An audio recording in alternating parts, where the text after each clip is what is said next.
ayat yang ke-13. Silakan buka Alkitab. Galatia pasal 5 ayat yang ke-13. Yang sudah dapat katakan amin. Amin betul. Separuh tidak buka juga amin.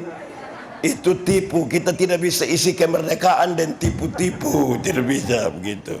Oke, karena hanya ada satu ayat, mari kita baca sama-sama. 1, 2, 3.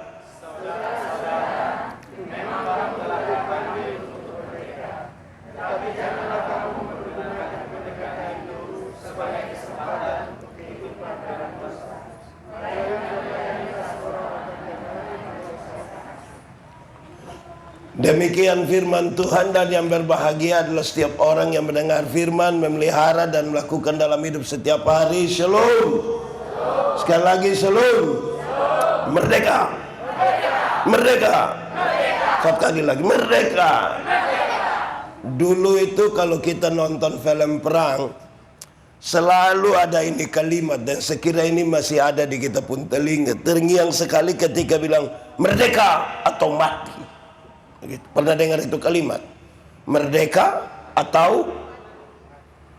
Itu kalimat pendek, merdeka atau mati, itu saudara-saudara, kita diperhadapkan pada pilihan yang serius.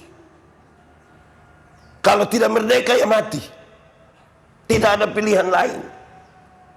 Hidup itu berjuang. Merdeka ya merdeka. Kalau tidak kita susah, kalau tidak kita kalah. Sekaligus memberi pesan kepada kita sekalian, anak-anak muda terutama, bahwa kemerdekaan itu didapat dengan susah payah sekali, sangat bersusah payah. Tidak ada kemerdekaan yang dapat dengan cuma-cuma itu, dapat dengan susah payah. Yang dapat dengan cuma-cuma itu hanya kemerdekaan Kristen sebenarnya. Bahwa setiap orang diselamatkan untuk beroleh hidup kekal itu hanya bisa didapat di dalam siapa? Sekarang saya tanya, yang yakin mati masuk surga angkat tangan. Woi, baik-baik, turun tangan sudah. Yang lain kayak agak ragu-ragu itu. Saya biasa tanya dorang, yang yakin angkat tangan, separuh angkat tangan. Saya tanya, yakin kok tidak? Woi, yakin. Betul yakin? Tahu lete hidup begini. Weh, itu kurang yakin itu.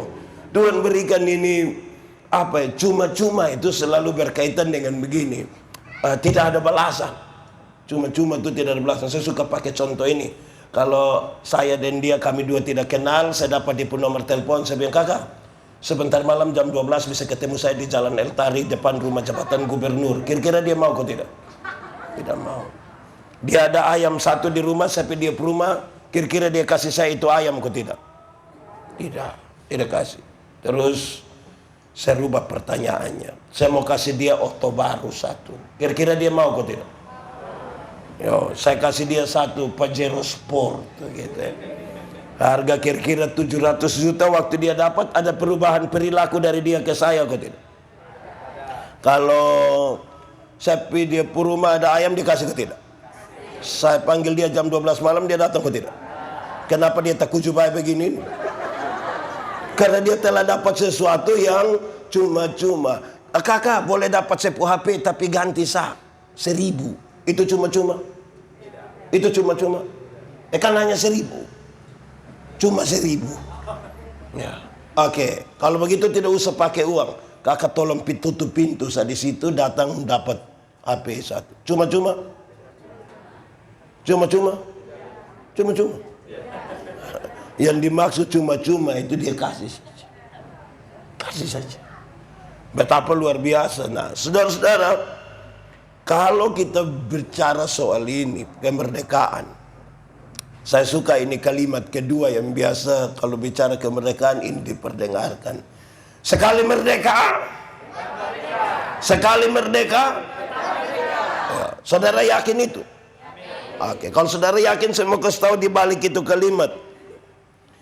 Dijajah itu pengalaman yang tidak enak. Dijajah itu pengalaman yang tidak enak. Saudara ini pada hakikatnya rindu bebas. Manusia ini senang kalau hidup tuh bebas. Amin kok. Ini anak muda dong ini, terutama yang masih remaja dong nih. Orang tua berani larang sedikit, tiba-tiba dong banting pintu. Di anugerah sini ada kok. Ada. Dong pakai baju warna apa. Yang orang tua marah sedikit dong banting pintu. Saya kasih tahu di mana. Anak-anak.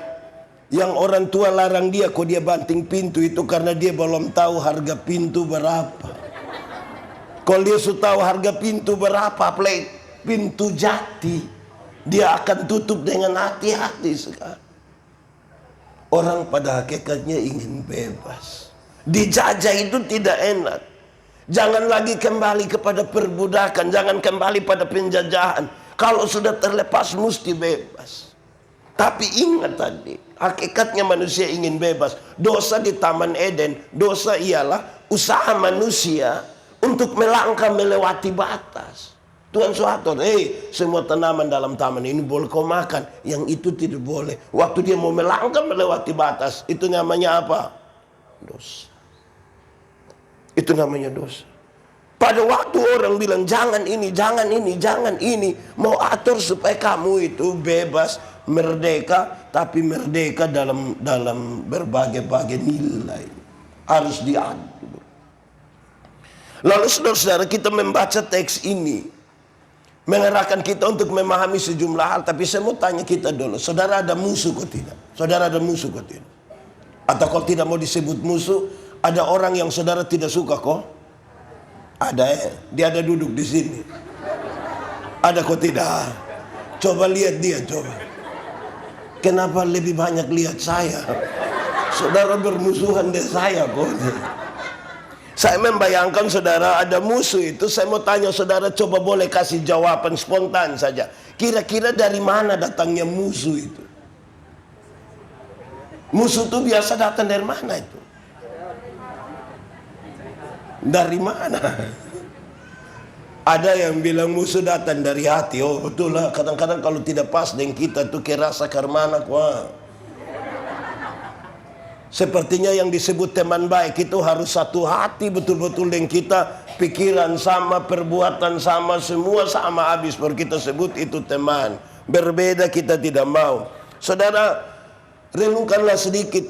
Kira-kira menurut saudara, perasaan kalau kita berhadapan dengan musuh kita tuh kita pun perasaan ke mana kira-kira? Jalan-jalan, saya membayangkan saudara, ada orang yang dia tidak suka orang, dia rasit orang musuh. Itu orang dari sana datang, dia dari sini pisu, tidak bisa mengelak lagi, dia sengaja terima telepon. Jadi itu datang, oh iya, betul. Di sekitar Nekoten 1 ini ada. Betul. Dia paham apa coba gini. Jangan coba-coba om dipufang coba saya. Ada musuh itu tidak enak sekali, saudara. Atau kalau saudara bayangkan musuh itu, kita jangan omong sampai omong musuh itu seolah-olah kita ada dalam pertempuran macam apa kok, saudara. Tapi saya mau bilang, kalau ada seseorang kita tidak suka dalam kita hidup, tidak aman bagi kita. Kita justru rindu supaya kalau boleh dia mati. Ada yang bisa berdoa kasih musuh kok untuk musuh. Berdoalah bagi musuhmu. Ada yang bisa di sini kok. Ada yang pernah berdoa bagi musuh. Ada Pak Pendeta, doa karmana, doa serahkan Bapak. Kalau boleh sebentar dia selesai sudah.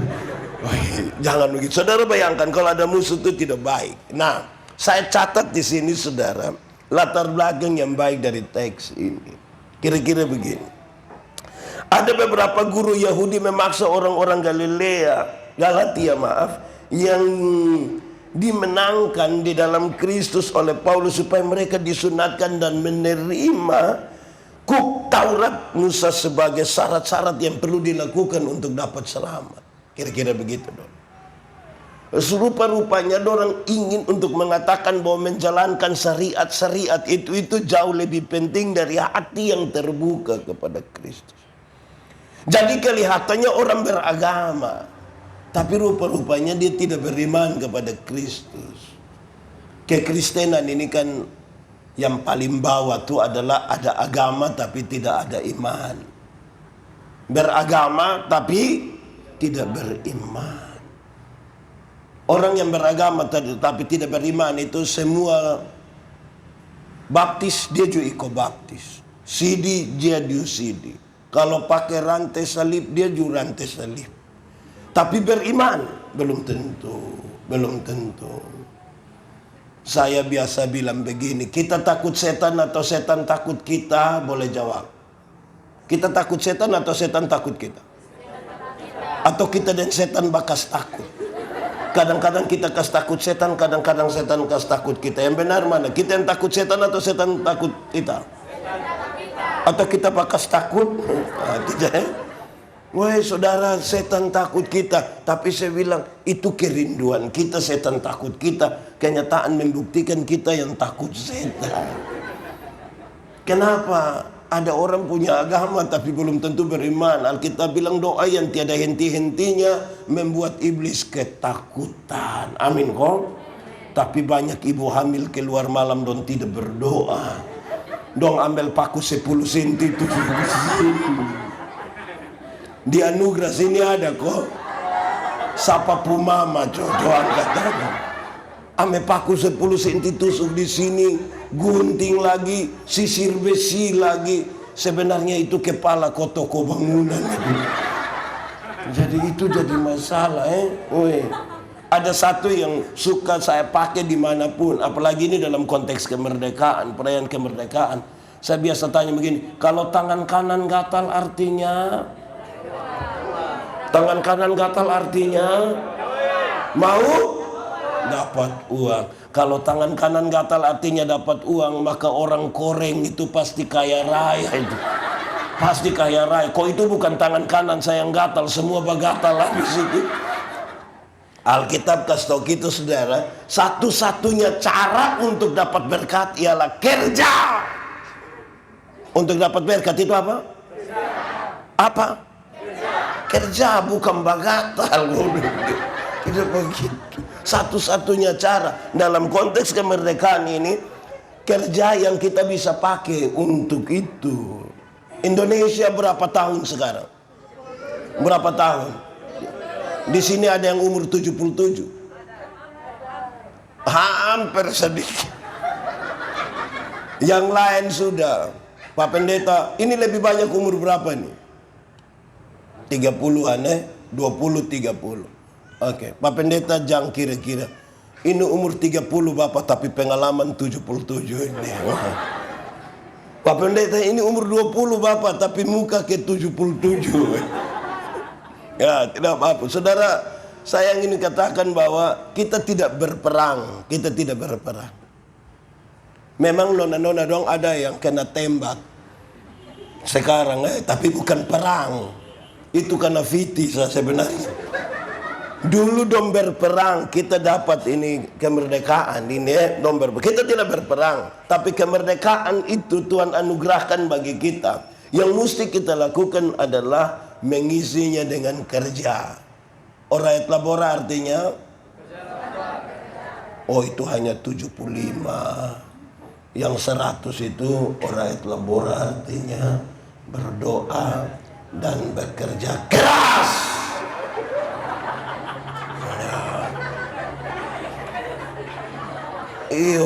Jangan balik doanya yang keras-keras, kerjanya noe-noe, ya hasilnya biasa-biasa saja. Kerja keras. Saudara, rupa-rupanya Paulus sangat kecewa. Paulus sangat kecewa terhadap jemaat Galatia yang terlalu cepat berbalik. Berbalik dari percaya kepada Tuhan kepada pengertian-pengertian manusia. Dia sangat kecewa. Ini orang dong nih, kok kalau mau percaya Tuhan itu sulit untuk dong bertahan di situ. Tapi kalau berbalik dengan cepat itu kok mau. Ini persis seperti ketika anak-anak dong sidi itu. Kita pun anak dong nih kalau sidi itu waktu tanya dong apakah jawabmu? Itu dong jawab pun ke drama lain. Apakah jawabmu? Itu sengaja sedih-sedih baru bilang, iya. Saya percaya dan itu ke apa kuan. Tapi dia suruh orang foto memang. As itu bagikan ke kampung. Nah saudara, dia boleh jawab sedih-sedih begitu. 6 bulan kemudian dia datang dan dia pu mama, datang dan dia pu bapa, bilang di pendeta, mam pendeta, bap pendeta, kenapa?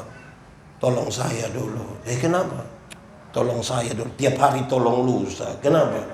Bapak, kita sunika dina sang.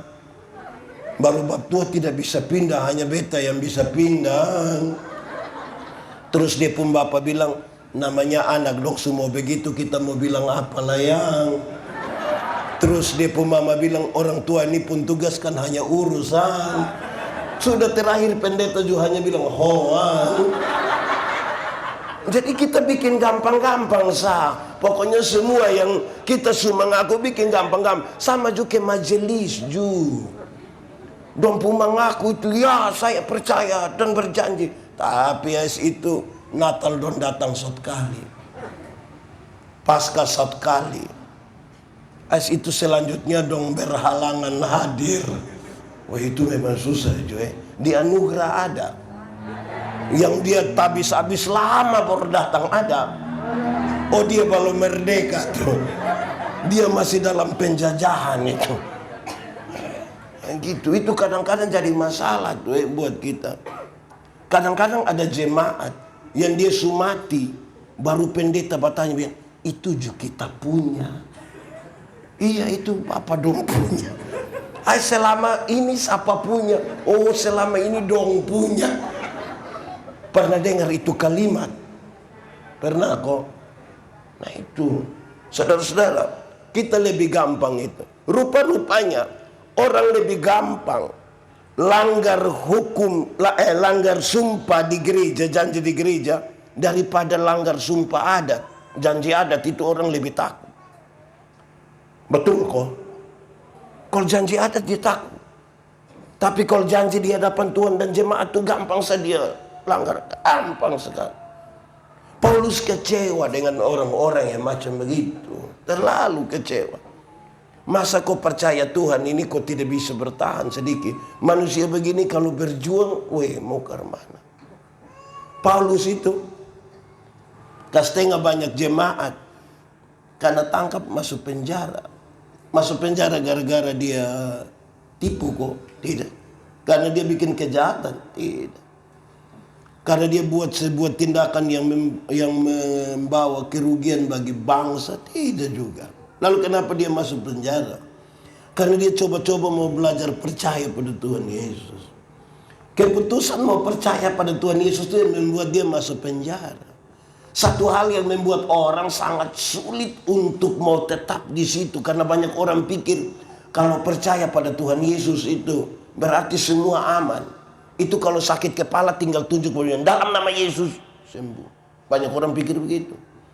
Banyak orang pikir kalau percaya pada Tuhan Yesus itu pagi-pagi petugas koperasi datang.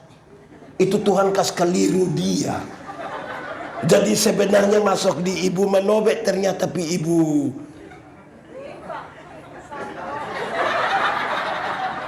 Jadi kasih keliru dia. Apalagi rumah ke sama. Apalagi warna hanya merah putih. Orang pikir kalau percaya Tuhan itu begitu. Padahal percaya Tuhan itu bergumul dengan perjuangan-perjuangan. Amin kok. Saya mau tanya, saudara percaya pada Tuhan Yesus? Betul-betul percaya? Betul-betul? Betul-betul? Berarti saudara ini percaya Tuhan Yesus? Sosial? Masuk penjara? Saya lihat saudara ragu-ragu untuk masuk penjara. Iya. Paulus itu saudara-saudara bilang begini, penderitaan ringan yang saya alami itu tidak bisa dibandingkan dengan kekekalan yang Tuhan kerjakan bagi saya. Penderitaan ringan. Saya coba periksa Paulus pun penderitaan yang disebut ringan-ringan. Pertama, Paulus pernah tenggelam di laut. Ringan. Supaya kalau ada yang bilang ringan, so ikut saya POE Bas. Saya lepas dia di situ nanti. Paulus pernah masuk penjara, ringan. Supaya kalau ada yang bilang ringan, so dia keluar dia lempar polda, so. Itu langsung dia tahu. Paulus pernah dicambuk. Dalam tradisi cambuk Romawi, satu kali hukuman cambuk kena pukul kira-kira 39 kali. Di ujung cambuk itu ada gading atau besi yang begini. Jadi kalau kena dia bawa kita puisi sekaligus. Ringan. Lalu kenapa Paulus bilang itu ringan? Karena dia tahu bahwa keselamatan yang Tuhan kasih dia itu terlalu berat.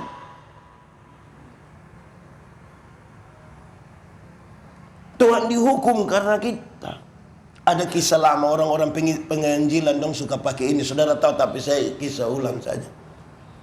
Di abad 19 itu di Rusia ada seorang jenderal tentara namanya Jenderal Samila.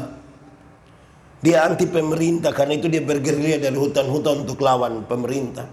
Satu saat dia dapat laporan. Lapor komandan, kita punya persediaan makanan dicuri orang. Dia marah. Sudah susah lagi, persediaan berkurang, orang pencuri. Dia kasih tahu dia anak buah, cari yang pencuri itu, tangkap dan kemudian cambuk dia di hadapan umum biar yang lain tidak boleh berani lagi coba. Kamu jangan coba-coba pulang kalau tidak bawa kembali yang curi itu. Beberapa saat kemudian dong lapor komandan, yang pencuri kita sudah tangkap. Oke, siap sudah panggil orang-orang, siap algojo, kalau sudah beres lapor saya. Setelah semua beres, dan datang kustodian. Komandan, semua sudah selesai. Waktu dia pergi ke sana, betapa terkejutnya dia. Ternyata yang pencuri itu adalah dia punya mama kandung sendiri. Sekarang kalau dia hukum dia punya mama kandung, ini anak yang baik atau tidak? Tidak baik. Masa kok mama yang melahirkan dia hukum? Tapi kalau dia tidak hukum dia punya mama, dia pemimpin yang baik atau tidak? Tidak. Orang lain dia hukum, kenapa mama kandung sendiri tidak hukum? Lalu diperhadapkan pada pilihan ini. Apa yang dilakukan oleh Jenderal Semila? Dia buka dia punya jubah kebesaran dengan lambang-lambang itu semua. Dengan berbadan telanjang itu dia peluk dia punya mama kuat-kuat. Dalam pelukan yang kuat itu dia bisikan satu kalimat yang penting sekali. Dia bisik di dia punya mama pun telinga. Dia bilang begini, mama, aku mengasihi engkau. Dia pun mama menangis kuat-kuat. Dia peluk dia pun mama dan kemudian dari mulutnya dia perintah dia pun algojo, cambuk. Para algojo boleh maju dan mencambuk dia punya mama. Tapi karena dia yang tinggi besar itu peluk kuat-kuat dia punya mama, tidak ada satupun cambukan yang kena dia pun mama. Semua kena di Jenderal Semila punya badan. Saya tanya, ada kasih kok tidak di situ? Ada keadilan kok tidak di situ? Kasih dan keadilan ini bertemu melalui sebuah pengorbanan. Itu yang Paulus bilang, apa yang dapat. Saudara tidak tahu ini lagu? Nah kenapa suruh saya solo? Apa yang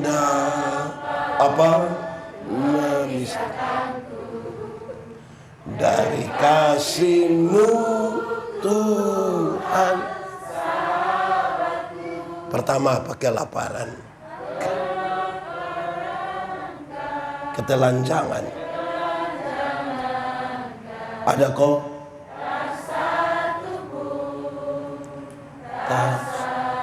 Oke, nanti lain dilanjutkan di rumah ya. Tapi kadang-kadang hanya soal makan minum seorang menyangkal iman. Amin kok. Pernah tahu yang begitu dong. Soal pakaian juga orang bisa menyangkal iman. Iya, RB bisa bikin kita ini menyangkal iman. Iya.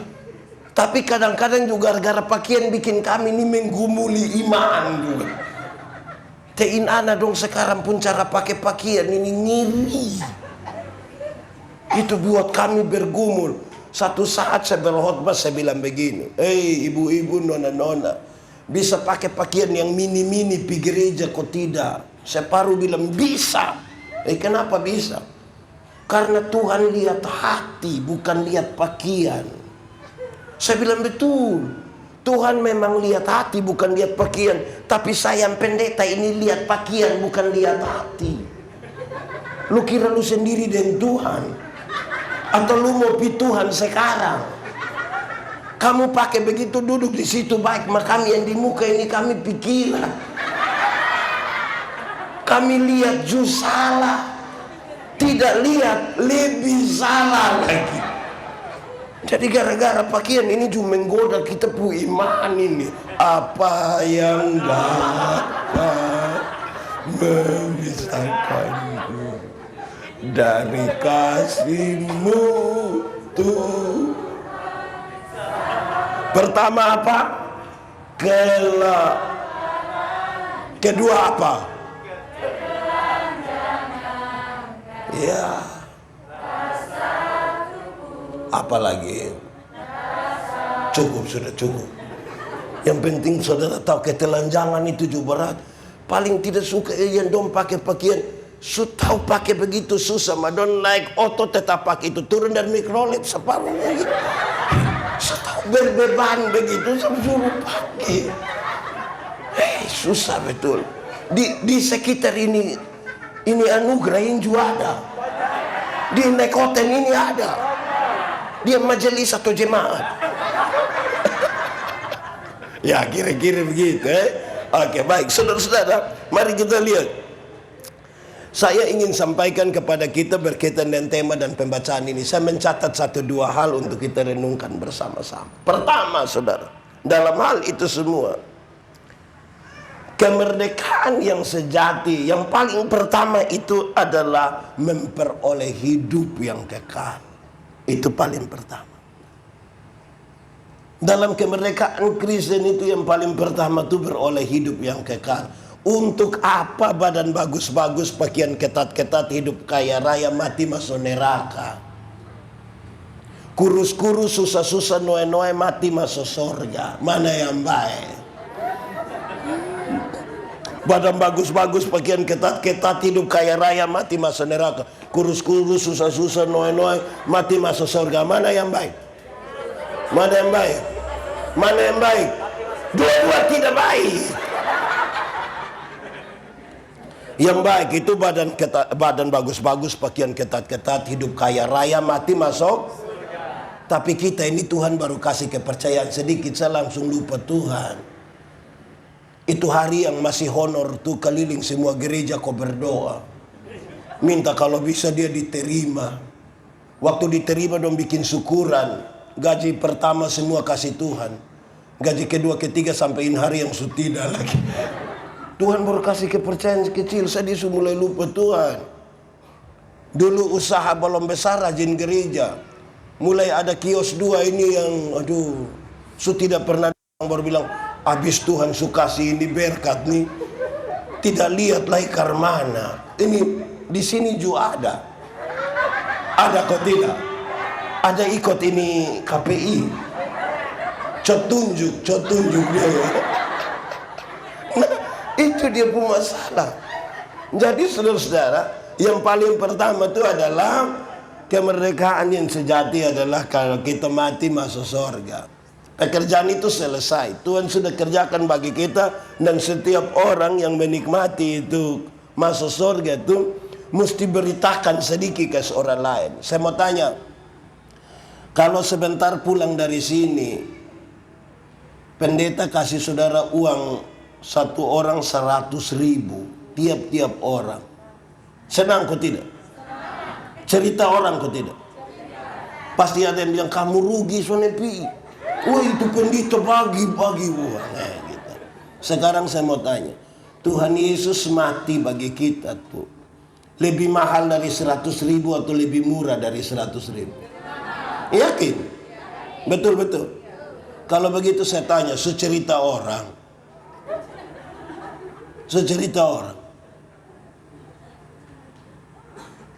dapat pulsa 10.000, saya kasih tahu seluruh dunia. Bikin status bertulis, terima kasih Kak, pulsa masuk besok lah ya. Dapat pulsa 10.000 cerita orang. Tapi Tuhan Yesus mati bagi saya dan saudara yang membuat kita hidup kekal. Mulut tidak berani omong kepada satu orang. Amin kok. Ini ibu-ibu dong, ini siap hati, bapak siap baju, bapak datang gereja, datang sendiri. Sampai sini pendeta tanya, biar mama pun cantik lah. Teh bapak. Jual tuh bingi, tahu sendiri teh. So tahu bab tua begini kenapa kawin dengan dia? Mau ada dalam penjajahan. Jadi muskas tahu. Amin kok. Oh, dulu orang euforia sekali, euforia besar sekali karena Tuhan kasih makan 5.000 orang gratis tuh dalam sebuah mujizat. Tuhan kasih tinggal di euforia itu, dia pergi ke Gerasa bertemu dengan satu orang yang kerasukan legion. Legion itu roh jahat berjumlah kira-kira 6.000 roh jahat. Kita pun teman majelis, dia roh jahat satu di depo otak, kita pusing. Ini 6.000. Ini orang jahat. Jahat bagi dirinya sendiri, jahat bagi orang lain. Dia memukul-mukuli dirinya dengan batu. Dia tinggal di kuburan. Untuk beberapa orang manusia jahat, dia mati buang. Tapi Tuhan tidak, dia pergi. Waktu Tuhan turun dari perahu, roh jahat berkata, "Hei Yesus, anak Allah, apa urusanmu dengan kami?" Tuhan Yesus diam-diam setoh. Tapi rupa-rupanya ini roh jahat ini juga kenal nama Tuhan Yesus, toh. Jadi kita kalau baru kenal nama Tuhan Yesus, kita belum terlalu beda jauh dengan roh jahat juga. Kau tahu nah. Yo, di daerah-daerah itu ada penjaga-penjaga babi. Dan jaga babi jumlah berapa? 2.000 ekor. Roh jahat meminta supaya dia keluar ke babi-babi itu. Tuhan Yesus biarkan. Matilah babi-babi itu kira-kira 2.000 ekor. Dorang kehilangan pekerjaan. Dorang pikir orang di kampung datang usir Tuhan Yesus. Sekarang pertanyaannya adalah, apa memang Tuhan Yesus tega membuat orang kehilangan pekerjaan? Jawabannya tidak. Bahkan tidak sama sekali. Lalu kenapa Tuhan biarkan roh jahat itu masuk dan buat babi-babi itu mati? Jawabannya kira-kira begini. Dalam struktur budaya Yahudi, babi itu haram. Orang Yahudi tidak makan daging babi. Tidak ada sei babi di Yahudi. Aroma itu tidak ada di sana. Tapi yang haram ini, dong pelihara 2.000 ekor. Sementara satu jiwa yang hampir binasa, dong biarkan. Ini yang Tuhan Yesus marah.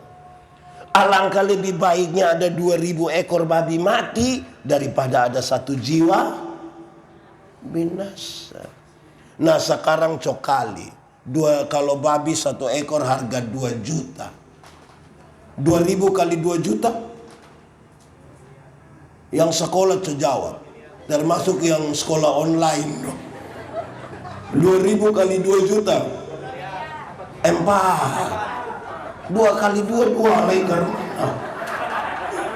Iya. 4 miliar rupiah konteks waktu itu untuk satu orang yang itu. 4M. Di sini ada pernah bikin program 4M untuk pekabaran ninja. Bayang, siapakah orang gila itu? Siapa orang gila itu? Orang gila itu bisa kemungkinan besar kita pun suami juga.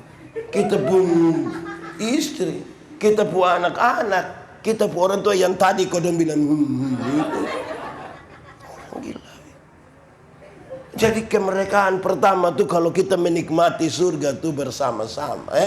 Itu pertama. Kedua saudara-saudara, saya mau aja kita renungkan begini. Pembacaan tadi mengisyaratkan bahwa kemerdekaan sejati menjadi bagian dari semua orang. Jangan untuk satu orang.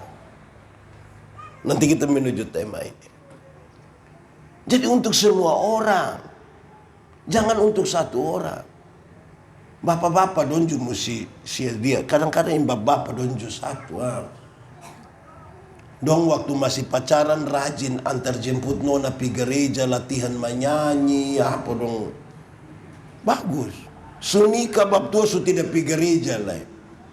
Nanti pendeta pitanya bilang, "Bapak, kenapa kes tinggal mama sendiri pi gereja?" Coba tua bilang begini, "Pak pendeta, Waktu Bapak dong kas nikah kami, saya dan Mama telah menjadi satu. Jadi kalau Mama supi, itu sama dengan Bapak juga supi. Oh berarti kalau Mama sumakan sama dengan Bapak sumakan. Nah saudara-saudara, berita ini harus menjadi bagian semua orang. Saya catat di sini begini, kemerdekaan sejati tidak dibatasi oleh hukum-hukum, tidak dibatasi oleh 1-2 tembok gereja, tidak dibatasi oleh apapun. Dia lebih luas dan lebih besar dari itu semua. Saudara, pertanyaannya gampang. Kita yang punya Tuhan atau Tuhan yang punya kita kira-kira? Kita milik Tuhan atau Tuhan milik kita? Kita milik Tuhan atau Tuhan milik kita? Yakin kita milik Tuhan. Berarti Tuhan yang memiliki kita. Amin. Kalau kita milik Tuhan, kita tidak bisa larang Tuhan untuk bekerja melewati apa yang menjadi pikiran-pikiran kita. Tapi kalau Tuhan milik kita, kita berhak larang Tuhan, dan Tuhan tidak boleh pergi situ. Tuhan tidak usah pilih dia. Kita ini punya egoisme sektoral terlalu kuat. Banyak orang merasa kebenaran hanya ada pada dirinya, hanya ada pada kelompoknya. Dia tidak bisa lagi untuk menjangkau lebih dari itu, kan dia dibatasi oleh hal itu. Itu yang tidak boleh. Karena kita milik Tuhan, saudara mengaminkan itu. Kalau kita gambarkan Tuhan seperti manusia, dia punya mata, punya kaki, punya tangan. Kalau dia memeluk kita dengan tangan kanannya, kita tidak bisa batasi dia bahwa engkau tidak boleh memeluk orang lain dengan tangan kiri. Kalau kita gambarkan kira-kira. Ini harus jadi milik semua orang. Karena nanti terakhir kita akan sampai di sini. Apa maksudnya, kenapa kemudian keselamatan bagi semua orang? Berikut, ketiga. Pembacaan tadi mengisyaratkan saudara-saudara supaya kita tidak ikut hawa nafsu saja dari dunia. Saudara, ada nafsu kok tidak? Ada kok tidak? Ada. Tuhan menciptakan manusia itu lengkap dengan satu barang yang dia pun nama nafsu. Minimal nafsu makan lah. Berarti ada. Justru kalau orang tidak ada nafsu sama sekali itu ada. Yang biasa jadi masalah itu kalau tambah kata hawa di muka. Hawa, kalau hawa itu kita samakan dengan udara, udara kan ada di mana-mana. Berarti dia nafsu juga di mana-mana, itu yang jadi masalah. Orang ada nafsu makan kan tidak ada soal toh? Atau ada soal? Tapi kalau di mana-mana dia hanya nafsu makan, saya itu yang jadi masalah. Jadi jangan ikut keinginan yang saudara-saudara, isu-isu kita terkini itu adalah isu-isu yang berusaha membawa kita untuk memahami dan menerima apa yang menjadi kemauan manusia. Contoh, kalau ada yang miring kiri, miring kanan, kau bilang, namanya juga kita manusia. Namanya juga kan kita masih tinggal di dunia, toh? Iya, toh? As namanya orang pemau juga, toh? Hidup tidak bisa ikut itu. Diskusi kita yang serius, saudara-saudara. Satu saat saya kasih nikah, satu pasang nikah di kampung. Yang laki-laki umur 64 tahun. Yang perempuan umur 20 tahun. Ngeri itu. Dong pembeda usia berapa? 44 tahun. Saya tahu jemaat yang datang dong omong tentang beda usia itu. Waktu berkhotbah saya bilang begini, dalam sebuah pernikahan, beda usia tidak penting, tidak penting. Yang lebih penting adalah mereka berdua harus beda jenis kelamin. Itu lebih penting itu. Untuk apa dong sama-sama umur 30 tahun tapi laki-laki semua? Itu dong dua bakorek-bakorek sana nanti. Terus dong sekarang bilang namanya manusia pemau toh. Hai, kita tidak bisa memberikan kita pun diri kepada kita pemau saja. Tuhan suka stop memang. Yang dia pun nama sepadan itu pertama satu laki-laki satu perempuan. Nah itu sepadan. Karena ada juga yang sekarang dia nyong tapi dia pun nona nyong juga. Itu tidak boleh. Dia nona tapi dia pun nyong nona. Tidak boleh. Itu tidak sepadan. Tidak boleh ikut kita pu hawa nafsu pu mau. Amin kok. Sekarang ini Saya baca satu apa, saya lucu sekali ketika don tulis begini. Kenapa banyak perempuan sekarang suka dengan laki-laki yang perut buncit? Don jawab bilang, karena yang six pack itu kadang-kadang dong pun pasangan sama-sama. Wih, bahaya juga Ini tantangan kita di era ini Jangan ikut hawa nafsu pun mau. Yang kedua, sepadan itu berarti dua-dua percaya Tuhan. Dua-dua mesti percaya Tuhan. Jangan mam tua percaya Tuhan, bab tua suanggi. Itu tidak bisa tuh. Dua-dua percaya Tuhan. Amin kok. Nona muda dong. Nona. Menikahlah dengan laki-laki yang takut Tuhan. Dia tidak akan menyakiti engkau. Dia tidak akan menjajah engkau. Dia membawa engkau pada kebaikan. Iya toh? Makanya ajak dia ikut ibadah pemuda. Kak, ibadah. Nanti kakak, ibadah. Ibadah. Nanti kalau tidak bisa, kasih tahu dia, ada kue.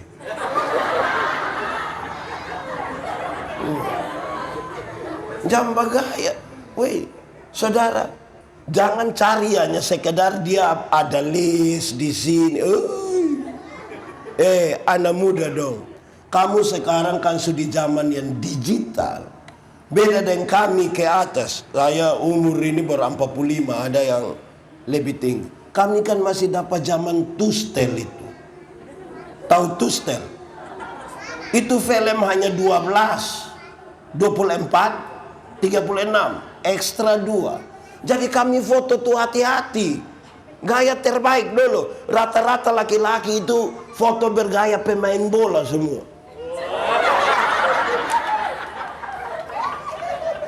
Yang ibu-ibu biasa pakai cari sudut-sudut, ada standar, ada bunga berdondatan namanya. Dulu kita kira itu gaya terbaik. Dulu kita kira itu gaya paling baik. Sekarang coba-coba buka album lama untuk anak-anak dong lihat. Waktu buka-buka begini, anak dong tanya bilang, mana bapak, mana bapak, mana bapak. Waktu kita kasih bilang, ini bapak dengan gaya terbaik zaman itu. Kita kasih tahu ini bapak, dong bilang begini, ini bapak. Macam ke dia mau menyangkal kembali kita. Jadi kamu yang gaya sekarang gaya standar-standar sebab. Besok-besok anak dong mau hina kita itu. Akhirnya bapak ya besoknya, dulu nih bapak menyamar. Jadi satu, kedua toh, yang ketiga, sepadan itu berarti yang kuat menanggung yang lemah. Yang kuat mesti menanggung yang lemah. Ini hari bapak mabok, pulang banting TV. Dalam teori ini bapak sementara mengalami kelemahan. Mama yang tidak mabuk itu pun tugas menanggung bapak. Karena ada kemungkinan ini hari bapak yang mabuk. Besok jangan bapak mabuk cuma bapak diri bapak lu kira lu sendiri yang bisa. Nah itu mabuk semua. Yang kuat mesti tanggung yang lemah. Karena untuk apa kita diberi kesempatan menikmati keselamatan dari Tuhan dan kesempatan hidup tanpa menjadi bagian bagi orang lain toh? Minimal bagi persekutuan, bagi keluarga. Lanjut, saudara-saudara, orang-orang yang diberi kemerdekaan Kristen itu tidak ada upaya untuk melanggar kehendak Tuhan. Tidak boleh. Tidak boleh ada upaya untuk melanggar kehendak Tuhan. Kenapa saudara-saudara? Kemerdekaan itu harus didefinisikan sebagaimana upaya mengatur kita pu hidup itu. Supaya bisa jalan sesuai dengan aturan-aturan. Sama kayak kalau ada motor. Tahu motor kok? Ada motor. Pernah naik motor? Siapa pun motor? Sendiri punya kok? Oke. Selunas? Nah ya kan beli itu mesti sampai kas lunas. Masa kok 3 bulan saya baru orang lain yang ame kembali. Nah saudara, Tuhan kasih kita motor, kasih kita hidup itu sama kayak motor. Ada gas, ada rem, ada speedometer, ada ban, ada velg. Terus dia suruh kita atur. Gas sudah. Mau bok dengan 120 silakan. Pas turun dari sini 120, tidak apa-apa. Ban ada 2, kita yang atur. Mau keluar dari sini pakai 1 ban saja, kita yang atur. Resikonya nanti di rumah sakit. Jadi walaupun kita yang atur kita pu hidup, tapi ada aturan-aturan, ada norma-norma sedikit. Hendaklah kamu ini pakai bagi kehidupan ini supaya tidak dalam dosa. Layanilah seorang akan yang lain itu berkaitan dengan tolong kau ingat orang lain dulu. Baru beli tap 1 seputar sampai jam 3 pagi. Orang pikas bilang, om kasih tap sedikit dulu. Kau kenapa? Bayi 1 ada sakit di sebelah itu. Pikas tahu bayi ada tambah 2.000 dia saya putih. Saya biasa bilang ini anak muda donjo 1. Motor itu semua barang yang di motor itu hasil dari pabrik. Dari pabrik itu hitungannya pakai komputer. Boleh yang kerja di pabrik ini juga orang pintar-pintar semua. Don tahu memang dia pun tanpa duduk gas rem ban don suator memang. Tapi kita pu anak dong yang tidak lulus semua mata pelajaran ini. Dorang juga reparasi motor. Akhirnya motor bunyi kayak orang gila. Wah. Akhirnya dia masuk pasar situ dia gas. Wah. Itu orang pun doa hanya 1. Oh tahu juga dia. Comati baik. Bayangkan. Orang tua beli kasih motor dengan maksud supaya kamu juga bisa dengan apply belum lunas itu. Terus kita bikin sampai orang doa lebih kita mati. Hidup ini jangan berupaya melangkahi itu. Ikut aturan tuh paling baik sudah toh. Orang kalau ikut salah satu sisi dari kebenaran itu adalah legalitas. Semua bentuk pelanggaran aturan itu salah, tidak boleh.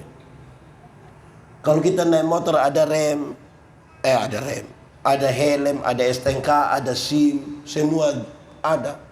Dong operasi lalu lintas di situ. Berani pikir tidak? Tapi coba kalau kita punya SIM tidak ada, STNK tidak ada, lampu-lampu tidak ada, kaca spion tidak ada operasi lalu lintas di situ, berani pikir? Kenapa tidak berani? Bisa kok kita pemajelis ada yang polisi toh. Berani. Makanya ikut aturan sah. Pakai helm, SIM, STNK, lampu-lampu ada. Botong lewat situ polisi tidak tilang. Kita putar kembali. Polisi bilang, kenapa putar kembali? Pak, tolong tilang saya. Kalau tidak ikut aturan itu yang bahaya. Berikut saudara-saudara. Kemerdekaan tidak boleh disalahgunakan. Tidak boleh disalahgunakan sebagai kesempatan untuk memuaskan diri sendiri dan perbuatan dan tidak boleh. Kemerdekaan tidak boleh dipakai untuk memuaskan diri. Bebas. Sesuka hati. Bebas itu juga ada di aturan-aturan toh. Makanya tadi dia lebih penting kita bilang mengatur kita pun diri ini dengan baik. Kalau kita semua ikut aturan itu baik. Kita tidak boleh sebebas-bebasnya. Saudara pernah dengar ini kalimat kok tidak? Bapak, mama, kakak, adik. Anggap saya ini rumah sendiri. Pernah dengar itu kalimat? Ya. Waktu orang bilang anggap saya rumah sendiri. Tetap ada maksud bahwa ingat itu bukan lupu rumah. Tapi anggap waktu saya datang dan bilang bapak, anggap saya ini bapak perumah. Betul, koma. Tapi dia pun berangkas, dia pun kamar tidur itu bukan saya punya. Persoalan kita ini adalah kita bikin semua barang itu sebebas-bebas yang kita mau saja. Hidup di dunia ini mesti atur begitu. Jangan bilang anggap saya rumah sendiri, semua pokoknya rumah sendiri. Tidak bisa begitu. Saudara, dia ingin menyampaikan kepada kita bahwa kemerdekaan itu memungkinkan kita untuk bertolong-tolongan seorang dengan yang lain. Jangan sampai kita hidup dalam kemerdekaan itu untuk diri kita sendiri. Jangan.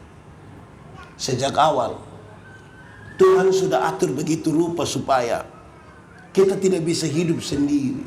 Saya pun teman-teman dong yang biasa sendiri dong pi meditasi di mana-mana datang dong yang, wah, kamu suami istri kok bertengkar, berkelahi. Tidak kami, lebih baik kami. Saya bilang iya, karena lu tinggal di hutan. Lu tinggal sendiri, pohon mana yang kas tersinggung lu? Tidak ada. Orang kalau tinggal sendiri, siapa mau kas tersinggung siapa? Tapi namanya kita hidup di dalam rumah, kita ketemu orang lain. Hidup di dalam gereja, kita ketemu orang lain. Siapa yang dia pun tugas kasih puas kita pu hati tiap hari, coba kasih tahu kita. Satu kas jengkel satu. Di majelis misalnya. Di majelis itu kan misalnya paling banyak bapak-bapak. Nah bapak-bapak di rumah itu kayak saya begini. Kan saya omong semua mesti dengar. Saya kalau di bapak sebelah juga begitu. Dia paling geng di depan rumah. Di Pak Hendrik juga Pak Hendrik paling geng di Pak Hendrik rumah. Di semua Pak dong paling geng. Nah dong yang geng-geng di dong rumah ini, dong yang jadi majelis semua. Siapa mau dengar siapa coba? Semua kami ini kita ketemu orang lain. Mus jaga potong pun diri. Jangan suka sebut yang sekal su sekal su BB. Yang AB itu anak TK Soteria. Pagi-pagi kita dengar orang bilang B Aji baca ba. Jadi sebentar pulang kau bab tua bilang sekal su sekal su BB. Tanya bab tua TKD. Jangan coba jangan. Ya. Hidup di orang lain. Ingat, ini anak muda donjo satu. Dong kadang-kadang tidak sopan de orang tua dong. Dong kalau pakai ame dong pu headset itu. Dong sama kayak baru lari dari rumah sakit. Selang infus dong melekat di sini baru. Ingat kita hidup di orang lain. Tuh menghargai sedikit. Ini orang tua dong. Kan kita hidup bersama-sama. Tidak bisa satu lebih dari lain. Tidak bisa. Mesti rendah. Kenapa? Tuhan suatur kita pu hidup ini walaupun kamu bebas, kamu tidak bisa terlepas dari orang lain. Tidak bisa. Semua yang berpusat pada diri sendiri itu Tuhan Allah tidak suka. Contoh, sombong. Sombong itu untuk siapa? Untuk kita atau untuk orang lain? Untuk kita. Tuhan Allah suka kok tidak? Tidak suka. Makan puji itu untuk siapa? Kita atau untuk orang lain? Untuk Tuhan. Untuk kita. Tuhan Allah suka. Tuhan mau kita nih untuk orang lain juga. Contoh, makan. Pernah makan? Kita makan ini sebenarnya untuk siapa coba?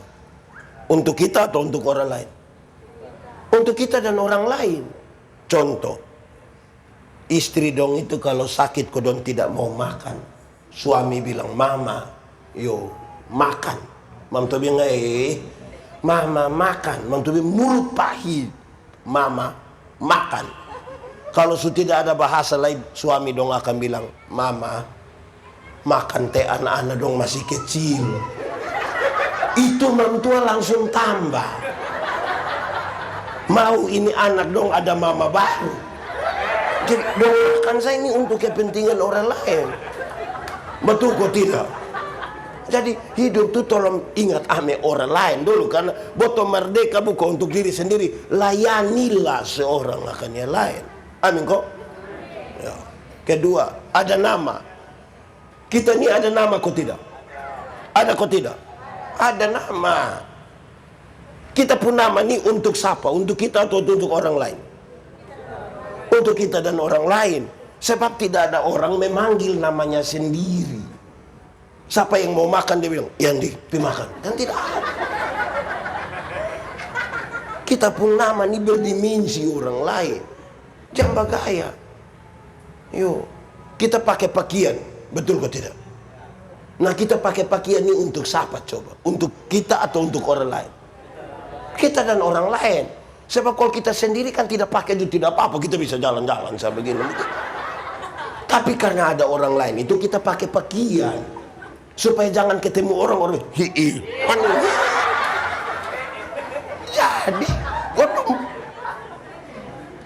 jangan hidup untuk diri sendiri toh. Amin kok. Betul mesti jadi berkat. Oh Tuhan, pakai apa? Apa? Aku karena apa nanti? Kenapa? Tapi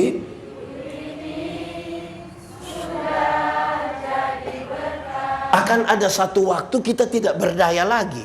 Mungkin karena sudah selanjut usia, mungkin karena kecelakaan, mungkin karena sakit, kita sudah tidak berdaya. Tapi waktu orang cek orang yang sudah bab tua itu sudah dia sudah diberkat. Dia sudah diberkat. Jangan dari berdaya sampai tidak berdaya, tidak pernah jadi apa-apa. Hanya jadi beban saja. Nanti lama-lama dia baru muncul di muka orang bakorek bilang, beban sudah. Jadi hidup itu jadi berkat sedikit toh. Amin kok. Generasi sekarang kita kehilangan nilai-nilai. Itu kata terima kasih tuh jarang kau dengar. Kadang-kadang nih terima kasih susah. Tolong, maaf. Mesti kau tahu terima kasih. Karena kita ada hidup di orang lain. Bapak-bapak doni mama dong bikin makan minum dong tidak terima kasih. Tapi kalau pergi makan di warung situ su bayar lagi terima kasih lagi.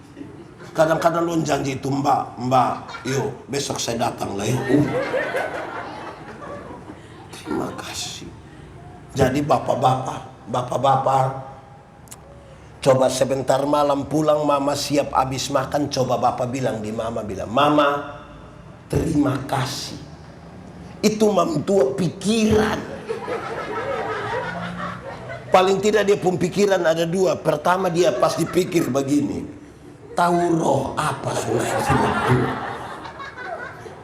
Atau yang kedua jangan sampai memtua pikir begini. Jangan sampai ini hari terakhir. Karena kita tidak terbiasa dengan terima kasih itu. Orang tua masih ada tuh ya anak-anak. Urus memang ini orang tua dong. Orang tua sakit dong tidak urus mah. Orang tua mati dong sengaja duduk paling muka kau menangis. Itu drama lah. Drama itu. Terbaba itu. Kita hidup ini tidak untuk diri sendiri ya. Kenapa? Saya pernah mengalami. Dulu kami masuk sekolah teologi itu. Ibu pendeta Tifa ini saya pun kakak tingkat 1 di atas. Kalau ibu pendeta Antoneta itu adik tingkat. Senior yang panggil. Padahal senior ada hair semua mata kuliah. Pak Pendeta Ishak waktu itu sudah semester 10 kami masuk. Saudara, kan di asrama itu hanya 2 tahun. Selanjutnya memilih. Bisa di asrama, bisa di kos. Kalau di asrama itu orang banyak. Kami pilih kos. Nah di kos itu kami tahu betapa pentingnya kita nih pikir orang lain. Kenapa? Jangan omong jauh-jauh, sikat gigi saja. Kan ini kos dong banyak-banyak ini, satu pemuka di sini, balakan di sini. Dong kos itu sama kayak ada sikat gigi itu kayak kerusuhan. Separuh di sebelah, wah, separuh wah. Bayangkan kalau ada yang sakit dan dia makan bubur sun di sebelah.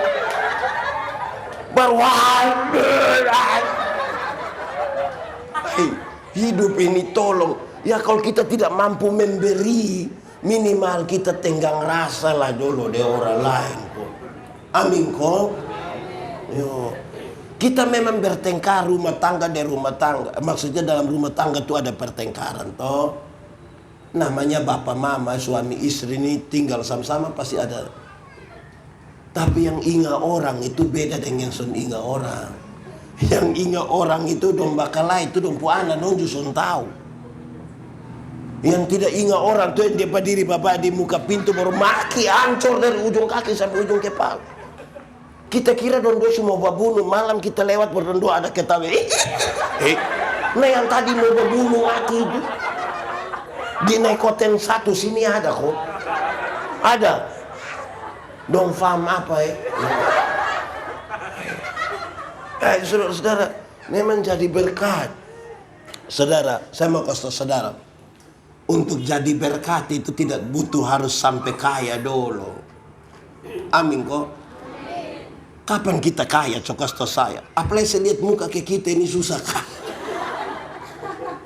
Mau jadi berkat, jadilah sekarang. Dari apa yang ada padamu. Jadi berkatlah. Itu penting bagi kita. Karena kemerdekaan itu Tuhan kasih. 2 kemerdekaan sekaligus. Masuk surga kita sudah dapat. Dan kita undang-undang dasar bilang begini. Atas berkat rahmat Allah yang Maha Kuasa. Kebebasan ini Tuhan suka kasih. Tolonglah jadi berkat. Bayangkan kalau kita punya kehidupan ini masih dalam dunia penjajahan. Siapa bisa berusaha dengan baik? Siapa bisa berusaha dengan baik? Kamu mau nikah misalnya. Pas pemberkatan tiba-tiba ada tembakan. Jadi pakai ini masa kemerdekaan ini pakai dengan baik. Itu secukup. Paling tidak untuk ini 2 hal. Jangan hidup dalam dosa. Dan layanilah seorang akan yang lain. Jadi berkat, bertolong-tolonganlah kamu. Itu menjadi baik bagi kita. Kenapa saudara? Kadang-kadang ini tolong, ini sejauh dari kita hidup ada sama-sama susah ini. Kita melupakan itu kasih. Terutama kasih persaudaraan di antara kita. Kadang-kadang kita lupakan. Padahal Tuhan mau. Karena kasih yang besar itu mesti kita sama-sama. Oleh karena kasih dia berkorban bagi kita. Oleh karena kasih juga kita menyambut seseorang. Menerima hidup, bergumul bersama-sama dan seterusnya. Kalau tidak saudara-saudara, apa artinya kemerdekaan ini? Kita berjuang. Orang-orang biasa bilang, mungkin kita tidak lagi dijajah oleh penjajah. Tapi kita masih dijajah oleh kemiskinan kita. Kita masih dijajah oleh kebodohan. Kita masih dijajah oleh berbagai hal di saat ini. Kita bisa juga masih dijajah oleh keinginan kita.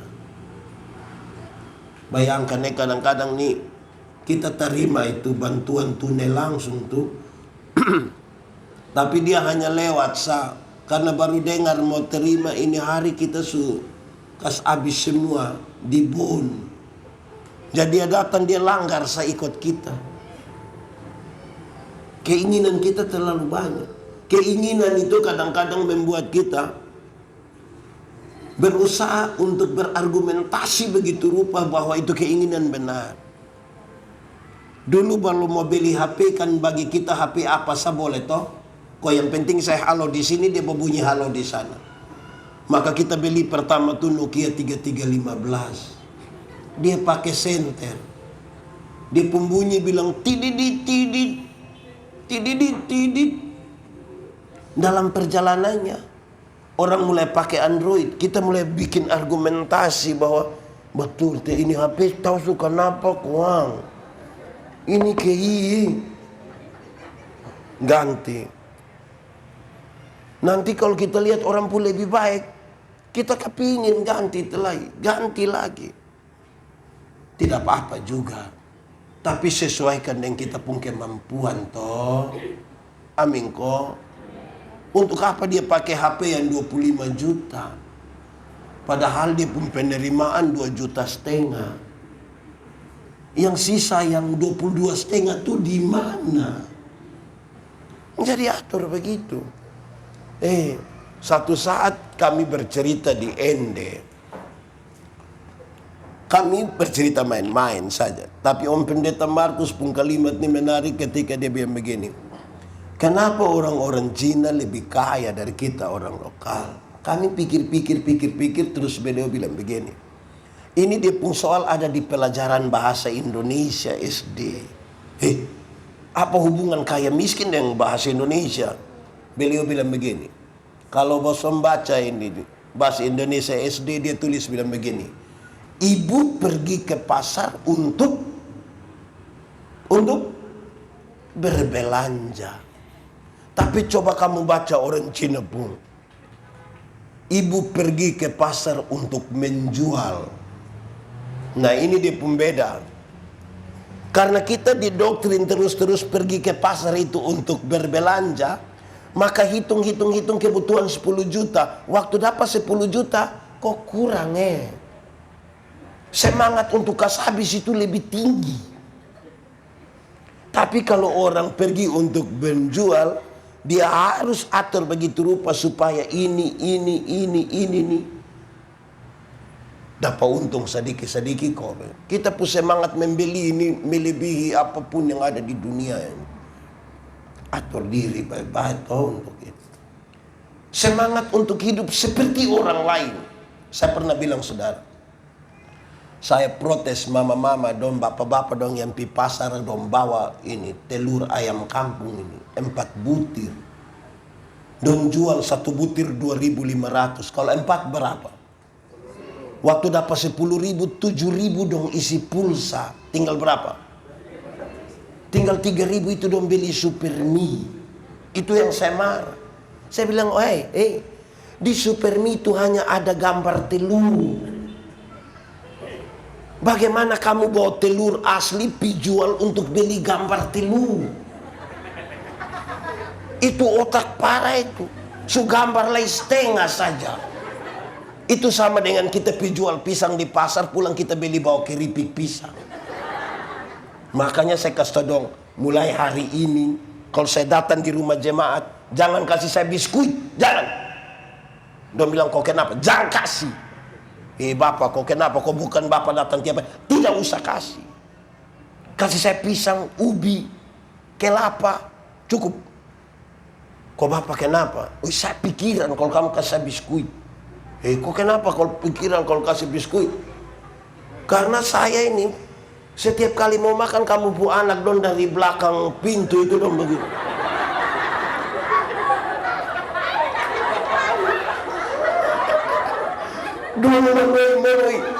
Dong hitung saya makan berapa, ke setengah berapa, makan berapa. Lama-lama dong baku bunuh gara-gara itu biskuit. Kasih pisang saya supaya di muka ada 1 piring, di belakang 2 bokor. Tidak apa-apa tuh kalau kita bisa itu toh. Nah, saudara mesti atur baik-baik bahwa Tuhan bukan saja berikan kemerdekaan, tapi dia berikan semuanya bagi kita. Tuhan menciptakan manusia itu di hari terakhir. Pertama sampai sebelum manusia diciptakan itu dia siap segala macam. Supaya manusia tidak boleh susah. Datang kelengkapan suara. Tapi kerjamu adalah pelihara dan usahakanlah. Nah kita gagal dipelihara. Kita gagal di mengupayakan. Karena itu mesti lebih strategis, termasuk gereja. Dalam konteks mengisi kemerdekaan. Belajar untuk memelihara dan mengusahakan kehidupan di dalam kemerdekaan ini. Itu kemerdekaan yang sesungguhnya.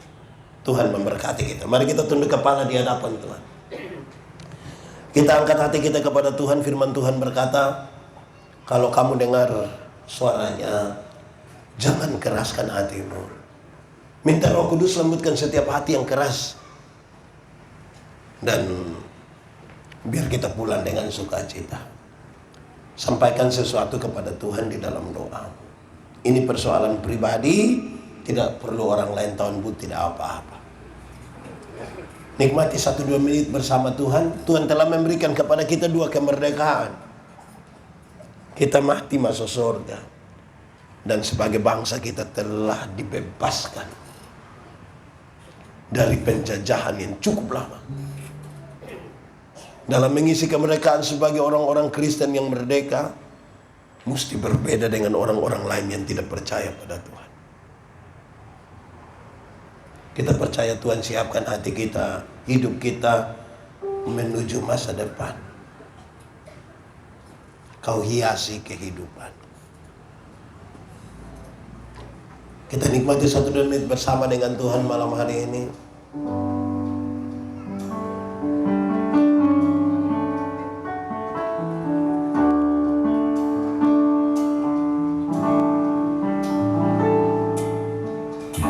Hiasi kehidupanku dengan kemurahan-Mu. Kau rancangkan masa depanku penuh dengan harapan. Sekali lagi, kau hiasi kehidupanku dengan kemurahan-Mu.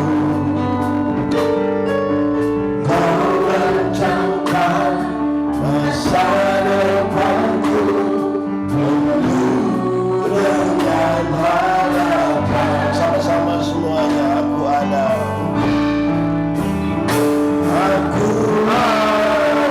saat ini. Semuanya karena kasih-Mu. Aku hidup hari ini, semua berkat kemurahan-Mu. Terima kasih Yesus, Kau sangat baik, teramat baik bagi dan saat ini. Semuanya karena kasih-Mu. Aku hidup hari ini, semua berkat kemurahan-Mu. Terima kasih Yesus, Engkau sangat baik, teramat baik bagiku. Terima kasih Yesus. Terima kasih Yesus, Engkau sangat baik, teramat baik bagiku. Mari kita berdoa. Tuhan, terima kasih untuk firman-Mu. Kami renungkan dalam keterbatasan kami, tapi kami percaya kalau Tuhan di dalam kami dan kami di dalam Tuhan.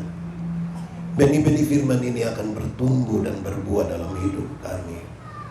Biarlah firman-Mu akan menjadi pelita bagi kaki kami, sekaligus terang bagi jalan kami, yang membuka seluruh pikiran, perasaan, dan hidup kami.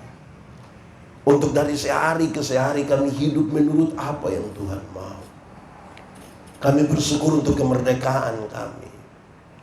Merdeka dari kutuk dosa. Merdeka dari penjajahan bangsa-bangsa di dunia. Sebagai bangsa Indonesia, kami mensyukuri kemerdekaan itu sebagai anugerah Tuhan. Tapi Tuhan tahu bahwa kami belum mampu mengisi kemerdekaan itu dengan baik. Tiap-tiap kami Dalam kapasitas kami, biarlah kami dapat memberi makna dalam mengisi kemerdekaan ini. Kami berdoa biar bangsa ini memuliakan Tuhan. Kami berdoa bagi para penyelenggara negara, penegak hukum, legislator, dan semua orang yang memberi diri mereka untuk melayani masyarakat di dalam bangsa ini. Diberkatilah mereka semua di dalam nama Tuhan. Pergumulan bangsa ini di tengah-tengah pandemi COVID dan pemulihan ekonomi, kami berdoa Tuhan berkati semuanya.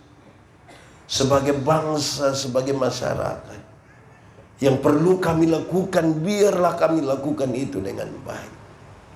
Selanjutnya kami minta Tuhan, tolong supaya kami hidup dalam kesatuan. Semua upaya untuk menghancurkan kesatuan di dalam bangsa ini, juga di dalam gereja Tuhan, kami berdoa Tuhan menghalaukan semuanya.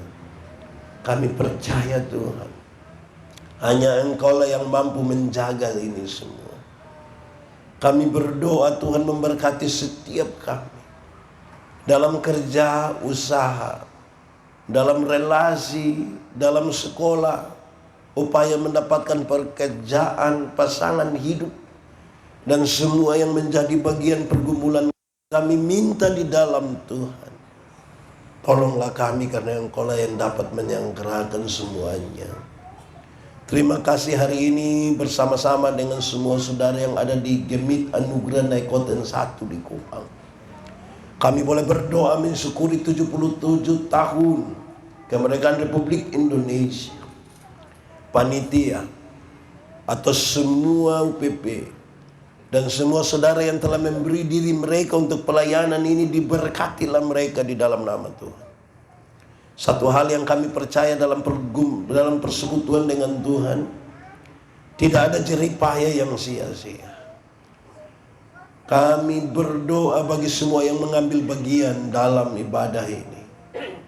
Tuhan berkati semuanya karena campur tangan. Semua dapat berjalan dengan baik.